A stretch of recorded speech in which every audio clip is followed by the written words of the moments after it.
Hello, my soccer universe, to a review of round 27, the first after the big LASK earthquake, and one that also resulted in a coach being fired. This time it's Rapid coach Klaus, but one by one. I had some time to digest the earthquake. I don't really find a good reasoning still for firing Markus Schopp. However, I think I have an idea about the timing. Last year, when they fired Coach Sargeder, it was Coach Richer who should have taken over. However, he didn't have the UEFA Pro license.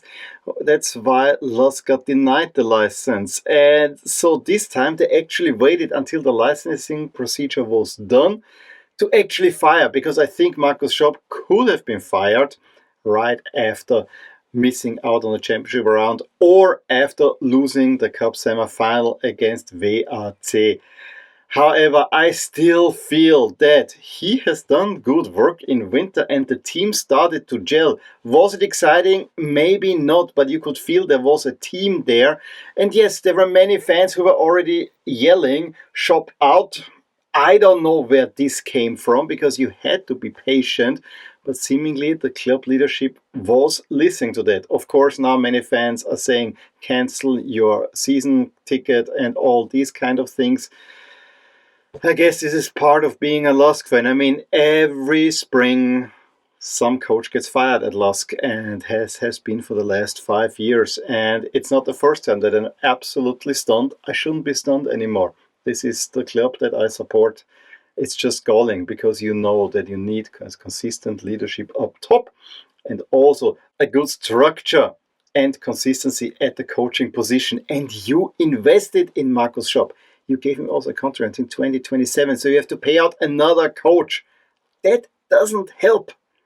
At least if there was a feeling of a plan, I would feel a little bit calmer, but yeah. That wasn't it. But let's get to the second firing. Robert Klaus is also a little bit surprising. At the beginning of the season, we all thought that Rapid will go for the championship. However, they don't manage to win games away from home anymore, unless you count the win at Djurgårdens. And yes, Europe actually saved him. But now you had this great week where you beat Djurgården away from home, then you won the derby, and since then it all went downhill. Last week, the huge loss, the gutting loss against Djurgården at home, because you played for almost the entire match with a man less. Then you lose at Wolfsberg. Yes, there was a very contentious refereeing decision that was actually swiftly undone, but you lose that one big, and now you lose to Blau-Weiß Linz, and there seems to be all the momentum gone for Rapid. And also, I don't think they wanted to sack Robert Klaus, because actually, what LASK did not have, Rapid actually they had an identity. It was just not working anymore. Maybe they need a new spark. I don't quite see it, but the way it was going, it really looked like that Rapid are gonna miss out even on the playoff spot. I don't think they will qualify for Europe through the league. And the way LASK have been trending, yes, LASK have really been trying to add more chaos. But I thought, if you play Rapid, this is easy. Now you're facing potentially Blau-Weiß Linz in the playoff, which is not that easy, because there is previous there. So yeah. But the most important thing, yes, and these are just the big two news. The most important thing is that the league is super exciting. Up top, Austria Vienna beat Sturm Graz. Salzburg dropped points. We have now 3 points between Sturm and Austria, and then just a point behind is Salzburg. So there is still very much a title race, and Wolfsberg also not quite out of it. Still, everything points to Sturm Graz, but let's see how they manage to play Austria one more time. And on the bottom, I still can't call it. I just know that not only LASK are out of it, and quirk of the format, LASK might end up with more points than the Austrian champion. It's just the way that the format works. If they would win out, for sure, even I think if they get 9 wins now, I think LASK will end up with more points than the eventual Austrian Bundesliga champion. But that's beside the point. On the bottom, Hartberg are also now safe, got a huge win at GRK, but between the other three, I cannot tell you who will survive and who will go down. In any case, before we look at that in more detail on the table, let's summarize the 6 games that happened in the midweek.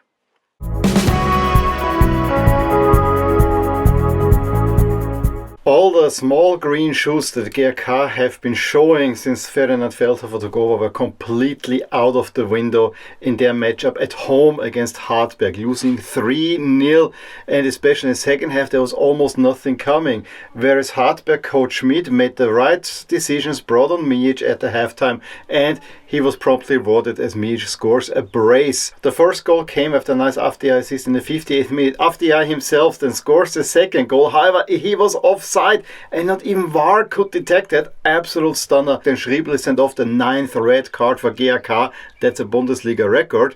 And then Mijic in stoppage time adds the 3rd for a resounding win.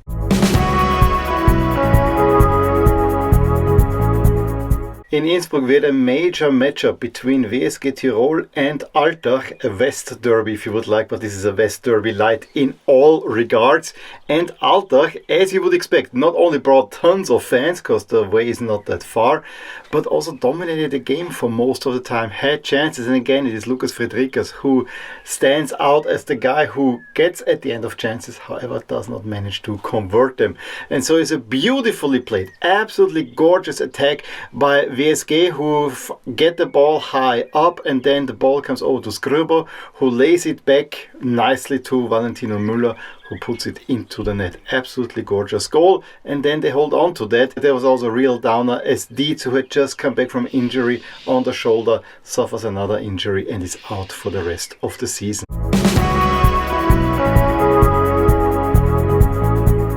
While the LASK squad was visibly shaken by the dismissal of Markus Schopp just a day prior, they go to Klagenfurt and get an easy 4-1 win. Yes, they always win against Klagenfurt, or at least they do not lose. And it was overall a relatively easy win as well, thanks to Klagenfurt not being very sturdy in defense. Yes, the opening goal came through a nice attacking move where Maxi Entrup then lays it off to Sascha Horvath, who runs through on goal for his first goal of the season. But also there, the Klagenfurt defense were more accompanying the LASK players than actually defending, and it got really bad on the second goal when Spari plays it out to Gekos, who badly plays it back to Spari, who on top of that slips, and so Entrup can just swoosh in and make it 2-0. But when he was celebrating, you could definitely tell that he was not happy with the current situation, that the man who brought him back into the Bundesliga has been fired. Game done and dusted? Not quite. Toshevsky pulls one back. It's the first goal that LASK concede in this qualification round. And then there were some nervy moments. Laval had to make one good save to prevent an equalizer.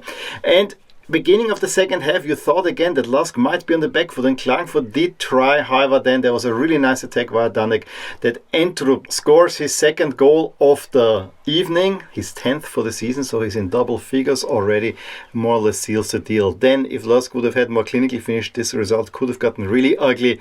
It was then only Fleck after a nice Horvath assist and from a very difficult angle who made it 4-1, and so it's the 5th win in the 5th game en suite, and they will more or less easily qualify for the Conference League playoff.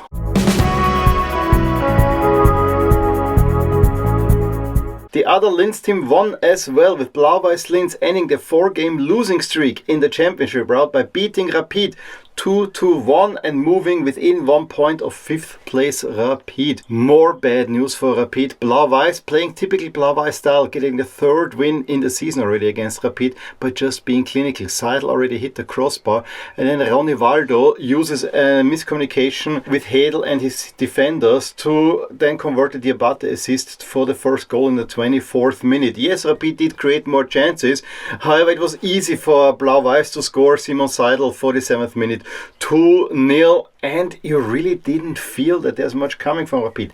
That squad seemed empty. Aman pulls one back in the 74th minute, but too little too late, and it is more points dropped for Rapid, who are now facing the real possibility of not qualifying for Europe.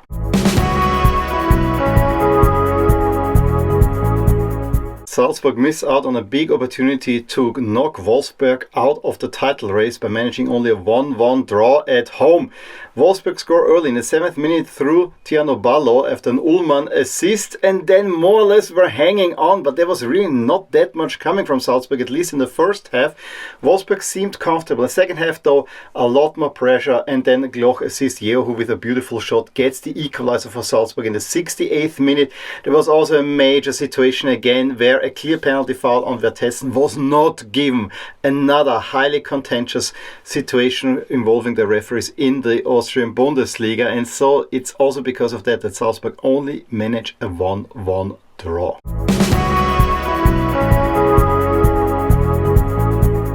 However, Sturm cannot take advantage of points dropped for Salzburg as they lose for the second time this year against Austria Vienna. This time it's a fully deserved 2-1 win for Austria in a really good and intense Bundesliga fight. A fight that needed to get going a little bit. Early chances maybe a little bit more for Sturm Graz.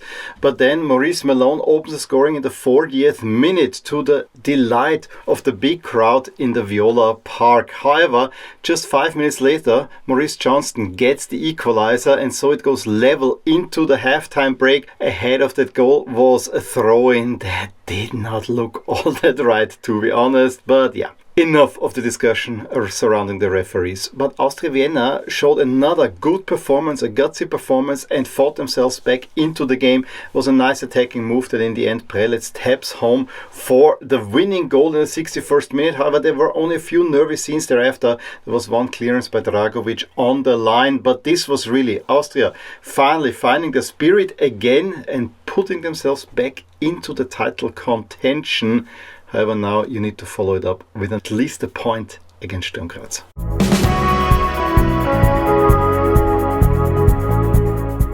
Honestly, I hate this current format. However, it gives us a really exciting league. At the moment, you could say it's a two-tier system up top. We have the top four, and yes, Sturm Graz is a little bit ahead of the rest of the pack, and so they're still the odds-on favorites to win or to defend their title. But they sit 3 points now ahead of Austria Vienna, and should Austria Vienna win the next game, which is at Sturm Graz, then they own the tiebreaker and would be ahead of Sturm Graz. So it's rather tight there. Salzburg also not too far behind, and Wolfsberg, if they would go on a slight winning streak, I could see that, because Wolfsberg had Sturm Graz's number as well.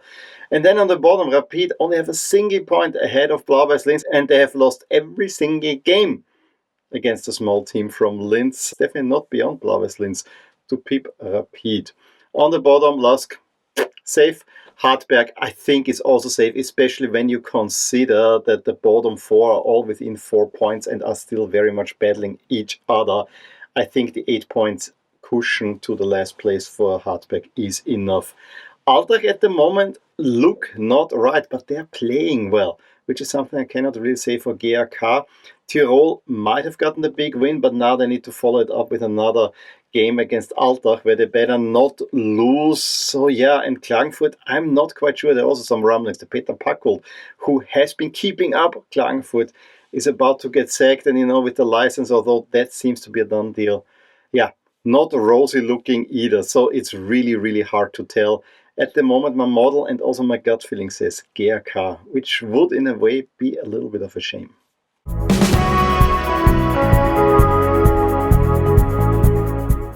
The upcoming round are just the reverse fixtures from the previous round, so rather simple to say. It's more or less the same stakes that we had before, and I've been hinting at those, of course, as well throughout the entire video.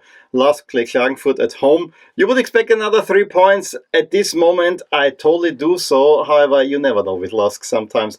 But at least this season, even with all the troubles, they are safe. I'm actually really looking forward to Sturm Graz against Austria Vienna. This game, just a week ago, didn't seem so spicy. Now it is full spice on, and also Wolfsberg against Salzburg, and maybe Rapid can get a bounce back at Blau-Weiß Linz. I don't know. I rather play Rapid in a playoff than Blau-Weiß Linz. That much I can tell you already for certain.